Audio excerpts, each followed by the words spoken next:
Hello guys, in this tutorial we'll be guiding you on how to use motion array presets in Premiere Pro. We have the link to motion array in the description down below so you can get an easy access right after this video. So go ahead to motionarray.com and we're going to go over to presets. As you can see, motion array has presets for Adobe After Effects, Premiere Pro, and DaVinci Resolve. Our concern is with Adobe Premiere Pro, so we're going to click on it. And here you can see a range of presets. On the left side, you have your filters. So we're going to click on free presets for this tutorial. And we're going to look for, say, this here, glitch transition presets.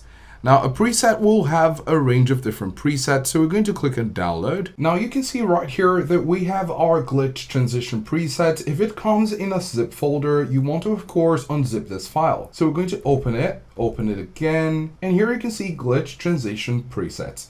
Now it is important to understand that this file will be used in Premiere Pro only after you've imported it. So we're going to go over to Premiere Pro, and we took you here so you can see how it looks like before you have it in your Premiere Pro. So what we're going to do is to come over to effects, and then we're going to right click on presets, and then we're going to say import presets. Now once you click on import presets, you're going to have to locate the glitch transition presets file which we downloaded and unzipped in our file folder. Click on it and click open. As you can see right here, it's a Premiere Pro filter preset, right? So once you click on open, we're not going to click on open again because we already have it, but in your case, you're going to click on open.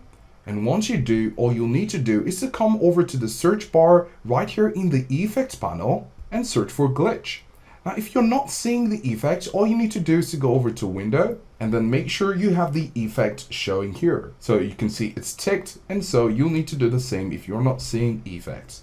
So we're going to search for glitch. And before pressing on enter, you can see glitch preset 1 to 10. So this preset has about 10 different presets, right? So once you place it on your clip, you can play through to see how the glitch looks like. So this is how to use motion array presets in Premiere Pro. Don't forget to check out the link to motion array in the description down below so you can have an easy access. Do let us know if this was helpful, and thanks for watching.